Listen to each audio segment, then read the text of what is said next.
겨울이 되면 이제 꽃이 피기도 하는데 겨울에 피는 꽃 중에 하나가 바로 매화입니다. 매화가 필 때쯤이면요 바빠지는 사람들이 있습니다. 누구냐면요 농부들이 바빠집니다. 매화가 필 때쯤이면요 농사를 하시는 분들은 이제 밭에 나가서 이제 한 해 농사를 준비하는 시기라고 해요. 그래서 밭에 나가서 이제 겨울 내내 쓰지 않았던 땅에서 자란 잡초들도 뽑아야 되고요. 그 땅에 자랐던 엉겅퀴도 제거해야 되고, 또 그 땅에 있는 어떤 돌이나 큰 자갈 이런 것도 다 먼저 봄이 오기 전에 땅을 관리해 놓는 시기가 바로 그 시기라고 합니다. 만약에 매화가 피는 그 시기에 농부가 밖에 나갔는데 매화가 피긴 폈지만 아직은 찬바람이 불고 아직은 날이 추워서 아직은 봄이 멀었다, 봄은 오지 않았고 아직은 겨울이다, 이렇게만 생각하고 겨울에 해야 될 일을 하지 않는다면 그해 농사는 어떻게 될지 우리는 짐작해 보건대 아마 쉽지 않을 것 같아요. 그리고 이제 아마 높은 확률로 좀 잘 안 될 것 같은데, 농부에게 매화가 보이지 않는다면 어떤 일이 벌어질까요? 농부가 매화가 핀 것을 보지 못했다고 할지라도 매화나무에 매화꽃이 피지 않더라도 봄은 옵니다. 그게 하나님의 섭리고요. 그래서 농부에게 매화가 보이지 않아서 농부가 그 준비를 못했다 할지라도 농부가 봄이 와서 돌이켜보면 매화꽃만 그런 것이 아니라 분명 하나님께서는 봄이 오고 있음을 알려주셨을 것이라는 것을 발견하게 될 겁니다. 그래서 오늘 이러한 비슷한 상황에 놓인 사람이 바로 이스라엘 족속이었어요. 이스라엘이 이제 한 번 포로로 끌려가고 두 번째 포로로 끌려가고 이제 마지막 멸망을 앞두고 있는 상황에서 하나님께서 이스라엘에게 계속해서 선지자를 통해 메시지를 보내십니다. 근데 아직 이스라엘은 그 메시지를 귀담아 듣지 않고 하나님의 말씀을 하나님의 말씀으로 받지 못하는 상황입니다. 바로 이 시기에 활동했던 선지자가 오늘 본문의 주인공 에스겔입니다. 에스겔이 자라던 시절에는요, 이스라엘은 보통 20살 때가 되면 제사장들 이야기입니다. 제사장 가문에 태어난 남자는 20살이 되면 이제 성전에 왔다 갔다 하면서 제사장 교육을 받는다고 해요. 그래서 10년이라는 그 교육 기간을 보내고 10년 뒤인 30살이 되는 해부터 제사장의 사역을 감당한다고 합니다. 그럼 에스겔이 어린 시절에는 어떻게 지냈을까요? 에스겔이 어린 시절에는 당연히 율법을 배웠을 것입니다. 율법을 배우고 외우고 어떻게 하는 것이 하나님의 뜻을 구하는 법인지, 그리고 내가 생각할 때도 어떻게 생각을 해야 되는지까지도 배웠을 것이에요. 그리고 성전에 들어가서부터는 20살부터는 본격적으로 제사를 드리는 법, 그런 제사장으로서 배워야 될 것을 배웠을 것입니다. 그런데 에스겔이 어린 시절에 갖는 꿈은 제사장이었고 성인이 되고 나서도 본인은 제사장이 될 거라고 생각을 했을 거예요. 이거에 대해서 의심하지 않았을 것입니다. 그런데 에스겔이 25살이 되던 해에, 에스겔이 성인이 되던 해에 끌려가게 됩니다. 어디로요? 바벨론 포로로 끌려가게 됩니다. 그리고 나서 이제 바벨론 포로로 끌려간 에스겔은 그동안 25살까지 받았던 교육은 제사장 교육이었을 것이에요. 근데 본인은 제사장이 아닌 포로가 되었습니다. 그때 에스겔은 어떠한 기분을 느꼈을까요? 하루가 지나고 이틀이 지나고 하나님은 나타나지 않으셨고 점점 에스겔의 시간은 제사장으로서가 아니라 포로로서 시간이 흘러갔을 것입니다. 그렇게 5년이라는 시간이 흐릅니다. 에스겔이 30살이 되었어요. 그때 하나님께서 나타나십니다. 그래서 에스겔을 부르시는데 에스겔은 어릴 때부터 제사장이 될 거라 생각했지만 제사장이 아닌 선지자로 부르십니다. 선지자로서 부르셔서 하나님의 말씀을 이스라엘에게 전하도록 그렇게 사명을 주십니다. 그래서 이 에스겔서 2장 1절에 보면 이렇게 말씀하십니다. 그가 내게 이르시되 인자야 내 발로 일어서라 내가 내게 말하리라 하시며, 3절입니다. 내게 이르시되 인자야 내가 너를 이스라엘 자손 곧 패역한 백성 나를 배반하는 자에게 보내노라. 그들과 그 조상들이 내게 범죄하여 오늘까지 이르렀나니. 하나님은요 에스겔을 통해서 선포하는 메시지 가운데 이스라엘 백성을 패역한 백성, 나를 배반하는 자라고 말씀하세요. 왜 하나님은 그 이스라엘 백성, 포로로 끌려간 그들에게까지도 패역한 백성, 나를 배반하는 자라고 말씀하실까요? 당시 유대인에게는요 3가지 공동체가 있었다고 해요. 하나는 예루살렘에 남아있던 본토에 남아있는 공동체였을 것입니다. 그런데 그들은요 이미 아무 힘도 없고 아무 경제력도 없고 어떤 국제적인 정치에서 아무 힘을 발휘할 수 없는, 정말 아무것도 남지 않은 자들만 남아있었을 것이에요. 그럼에도 그들은 여전히 율법을 지켰고요, 그들 장로들의 전통을 지켰습니다. 그리고 또 2번째 공동체는요 애굽으로 도망간 공동체입니다. 이들은 애굽이 그들을 구원해 줄 것이고 바벨론을 무찌를 것이라 생각하고, 하나님께서는 바벨론에 손을 들어주셨지만 그 하나님 말씀을 듣지 않고 애굽으로 도망간 자들이에요. 그리고 3번째 공동체가 이제 전 근동에 흩어져 있던 유대인들인데, 이들은 또 그 사회에서 잘 정착해서 살았다고 합니다. 왜냐하면 그들은 비록 포로로 끌려와서 포로 생활을 하고 있지만 아직 그들에게는 정체성이 남아있었기 때문이에요. 하나님께서 다윗에게 약속하신 그 다윗 언약은, 다윗 왕조는 아직 유지되어 있고요, 예루살렘 성은 아직 세워져 있고 그 안에 있는 예루살렘 성전은 아직 세워져 있었습니다. 그래서 하나님께서는 지금은 비록 포로지만 아직 하나님의 언약이 남아있기 때문에 자신들이 금방 회복될 것이다. 그래서 자기들은 자신들의 이 아직 선민 사상을 버리지 못하고 있었습니다. 그래서 그들은 여전히 그 포로 생활하는 그 가운데서도 율법을 지키고 전통을 지켰어요. 근데 하나님께서는 그들을 보고 패역한 백성, 나를 배반한 자들이라고 말씀하십니다. 왜냐면요 이스라엘 조상들이 했던 그들의 모습을 똑같이 하고 있었기 때문이에요. 이스라엘이 하나님한테 어떻게 범죄했는가 살펴보면 하나님과 우상을 동시에 섬겼습니다. 제가 이 우상과 하나님을 동시에 섬기는 모습을 어떠한 모습일까 생각을 해보니 이런 모습인 것 같더라고요.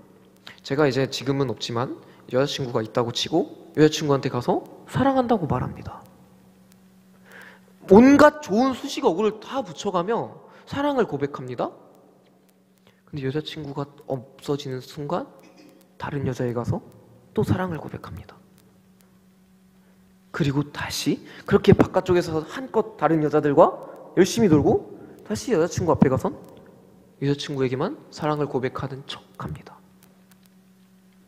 그래서 이 우상과 하나님을 동시에 섬기는 모습을 버리지 못한 그 이스라엘을 보고 그 조상들의 모습을 그대로 가지고 왔고, 또한 그 부패한 신앙을 통해서 나오는 부패한 사회적인 모든 악, 이제 에스겔서를 읽으시다 보면 뒤에 사회적인 악도 나열이 되는데 그 모습을 여전히 가지고 있었다는 거예요.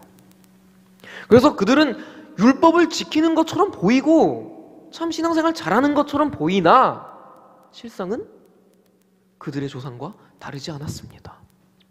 그래서 그들을 하나님께서는 패역한 백성, 나를 배반하는 자들이라고 말씀하시고 그들에게 에스겔을 통하여 심판을 선언하시는데, 그들이 에스겔의 말을 어떻게 들을까요?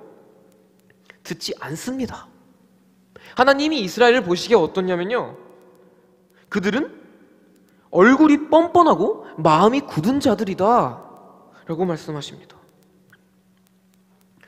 이 방법이 참 비효율적일지도 모르겠어요. 이렇게 하나님의 말씀이 더 이상 선포되지 않고 악이 가득한 세상입니다. 저는 이제 고등학교를 가게 되는 기회가 주어졌어요. 고등학교 가서 CCM 동아리라고는 하지만, 그러니까 채플을 드리는데 동아리 시간에 채플이란 이름을 못 써요. 예배라는 이름을 못 씁니다. 저는 가서 찬양 인도를 하고 다 같이 찬양을 하는데 학교에서는 그 예배라는 단어를 못 쓰고요. 문화, 공연, 기독교 세계관을 가진 문화 공연 이런 이름으로 들어가고요. 또 거기서는요 전도도 못 합니다. 교회 가라고 말을 못 해요. 인권 문제 때문에. 어느 정도냐면요, 부모님이 자식에게 야 너 교회 가야지 말하는 것조차 문제가 되는 세상이 되었습니다. 실제로요. 그리고 제일 심각한 문제는요, 깜짝 놀라는 경험인데, 어떤 한 아이가 저한테 여자친구가 있냐고 물어봤습니다. 제가 없다고 대답을 했어요. 저기 옆에 있던 남자친구가 저한테 그럼 남자친구는요? 아무렇지도 않게 물어보는 겁니다. 제가 그 나이 때 남자에게 남자친구가 있냐고 물어보는 질문은 굉장히 신뢰되는 질문이었는데 요즘 아이들은 그게 전혀 문제가 되지 않는 장난으로 나온다는 거예요. 그런 시대입니다.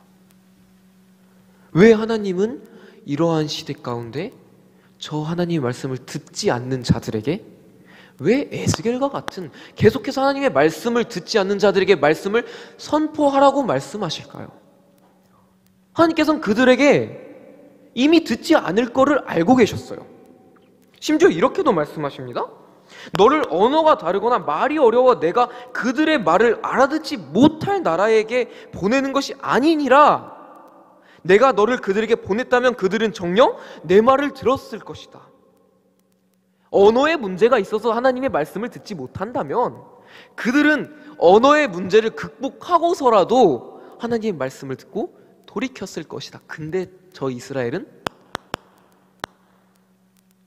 너의 말을 듣고 전혀 돌이키지 않을 것이다. 그러나 그럼에도 너는 가서 하나님의 말씀을 전하라. 이렇게 말씀하십니다. 왜냐하면 그들이 듣지 못하는 이유는요, 정말 들리지가 않아서가 아닙니다. 그들에게 이미 들을 생각이 없는 겁니다. 마음이 닫히고 귀가 닫히니까 에스겔의 말이, 이 선포가 들리지가 않는 거예요. 그들은 에스겔의 말이 듣기 싫은 게 아닌 겁니다. 그들은 하나님의 말씀이 듣기 싫은 거예요. 왜요? 하나님의 말씀을 들으면 불편해지거든요. 듣기 싫거든요. 하지 말 것이 너무 많고 내가 지금까지 편하게 했던 것들이 불편해지니까 듣기가 싫은 겁니다. 그럼 우리는 어떡하죠? 우리는 이 세대, 듣지 않는 세대 가운데 이렇게 부르심을 받고 각자 계시는 곳에, 사회에서 각자 계시는 곳에 보내심을 받았습니다. 근데 그곳에서 우리가 아무리 하나님의 말씀을 전해도 그들은 듣지를 않아요. 그런데 왜 우리는 여전히 그들에게 가서 하나님의 말씀을 전해야 될까요? 이러한 모습을 보고 하나님께서 이렇게 말씀하세요. 인자야, 너는 비록 가시와 찔레와 함께 있으며 전갈 가운데 거주할지라도, 우리가 사는 세대가 가시와 찔레와 전갈이 가득한 세대라고 하십니다. 참 어려운 세상이고 전갈이 넘쳐난다? 무섭습니다. 그런데 그런 우리에게 하나님께서 이렇게 말씀하십니다. 그들을 두려워하지 말고 그들의 말을 두려워하지 말지어다. 그들은 패역한 족속이라도 그 말을 두려워하지 말며 그 얼굴을 무서워하지 말지어다. 그들은 심히 패역한 자라. 그들이 듣든지 아니 듣든지 너는 내 말로 고할지어다.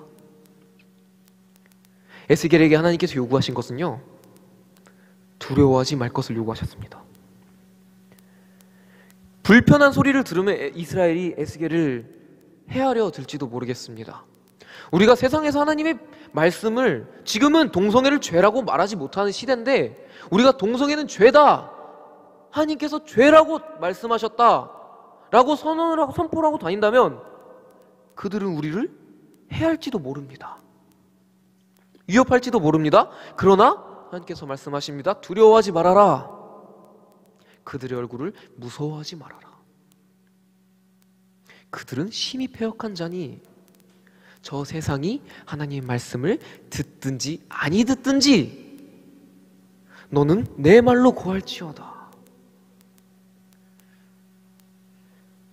에스겔에게 이 말씀이 주어졌을 때 에스겔이 이제 앞으로의 사역하는 모습을 상상을 했을 때 정말 아무것도 남지 않는 사명이라고 여길지도 모르겠어요. 그리고 우리가 세상에 나가서 그리스도인답게 살고 빛과 소금의 역할을 감당한다 할지라도 정말 아무것도 남지 않는 것처럼 보일 수도 있습니다. 그러나 하나님께서는요, 그것까지도 이미 다 알고 계셨습니다. 그럼에도 우리를 보내셨어요. 우리 이 예배의 자리가, 기도의 자리가 정말 아무것도 아닌 것처럼 보일 수도 있습니다. 때로는 기도의 자리가 힘들기도 하고, 때로는 기도가 정말 나오지 않는 시간이기도 하고, 그래서 이게 무슨 의미가 있나 싶지만 하나님께서 말씀하십니다. 두려워하지 말고 너는 내가 말하라고 한 것을 전해라. 그러면 나중에 하나님께서 선지자를 계속 보내셨음을 그들이 알 것이라. 하나님께서는 이 아무것도 남지 않는 것만 같은 시간을 통해서도 일하시는 하나님이시라는 겁니다. 그래서 이 세상 가운데 부르심 받은 사명자들은요, 하나님께서 성경에 보면 모든 부름 받은 자들에게 요구하시는 것은요, 결과가 아니었던 것 같아요. 성공하라고 말씀하지 않으신 것 같습니다. 하나님께서 요구하신 것은 딱 하나, 순종이었던 것 같아요. 너가 이 일을 감당함에 있어서 얼만큼 할 수 있는지가 중요한 게 아니라, 얼만큼 준비된 게 중요한 게 아니라, 너가 나의 말을 얼만큼 신실하게 순종할 준비가 되었는가, 이것을 보시는 것 같아요. 그래서 오늘 우리에게 주시는 메시지도 이 순종인 것 같습니다. 이 순종하는 길이 희망도 보이지도 않고요, 하나님이 왜 이렇게 나의 기도에 응답하지도 않으시고 저 보내신 곳에 이해가 되지도 않지만, 하나님께서는요, 우리에게 그곳에서 어떠한 일을 만들어내는 것을 요구하시는 것이 아니라 그곳에 보내신 목적과 사명을 얼마만큼 신실하게 순종으로 나아가는가, 그 마음을 원하시고 계십니다. 그래서 혹시 이 자리에도 그러신 분이 계실지도 모르겠어요. 정말 열심히 기도했고 열심히 주의를 지켰고 정말 하나님의 일꾼으로 살고자 정말 하나님 붙잡고 살았는데, 지금 내 앞에 있는 건 아무것도 남지 않은 그러한 상황에 놓이신 분들도 있을 수도 있을 것 같아요. 그런데요, 하나님께서는요, 그 상황까지도 이미 알고 계셨고요, 그 가운데 우리에게 얼마만큼 순종을 요구하십니다. 그래서 이 시간 순종하는 마음으로 언제나 그 예배의 자리와 기도의 자리를 지키시면 좋겠습니다. 그리고 그곳에서 순종하시는 우리 모든 동산교회 성도님들이 되셨으면 좋겠어요. 그 과정 가운데 하나님은 에스겔을 그냥 보내지 않으셨어요. 그 어렵고 힘든 가운데 그냥 순종하게 보내시지 않으셨습니다. 하나님께서는 에스겔에게 성령님을 보내주셨습니다. 그 마음 가운데 영을 보내사 에스겔이 그 가운데 두려워하지 않고 순종하게 하셨어요. 그래서 진짜 우리가 두려워해야 될 것은요, 그곳에서 나를 위협하는 저 악한 세력이나 나를 죽이려고 하는 저 세상이나 나를 압제하는 것들이 아니라 내 안에 하나님이 계시지 않는 것을 두려워해야 됩니다. 내가 하나님께 순종하지 않는 마음을 가지고 있는 것을 두려워하셔야 됩니다. 그래서 오늘 나눈 말씀으로 정리를 하겠습니다. 하나님은요, 우리에게 순종을 원하시고요, 하나님은요, 그 순종하는 자들을 통하여 일을 이뤄 나가십니다. 지금 우리는 비록 아무것도 남지 않은 것처럼 보이나 하나님은 그것까지도 사용하셔서 하나님의 나라를, 하나님의 뜻을 이 땅 가운데 펼쳐 나가십니다. 기도하시겠습니다. 하나님 아버지, 감사합니다. 오늘 우리가 순종하는 그 에스겔의 마음, 에스겔의 현상, 그 현장에서 아무것도 남지 않은 것 같은 그 현장 가운데서 하나님께서 에스겔에게 말씀하신 그 요구, 순종하라는 그 요구를 붙들고 나아갑니다. 우리가 주님 앞에서 정말로 순종해내길 원합니다.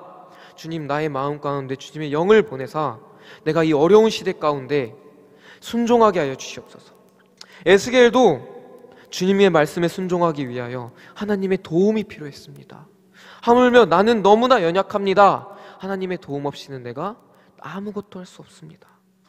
내가 사명을 감당할 수 있도록, 끝까지 감당할 수 있도록 주님의 힘을 나에게 주시고 내가 그 힘입어 끝까지 나아가게 해 주시옵소서. 내가 다시 한번 주님께서 보내시는 곳으로 나아갑니다. 언제나 가장 좋은 길로 인도하시는 하나님을 믿고 의지하며 살아계신 하나님께 예수님의 이름으로 기도드립니다. 아멘.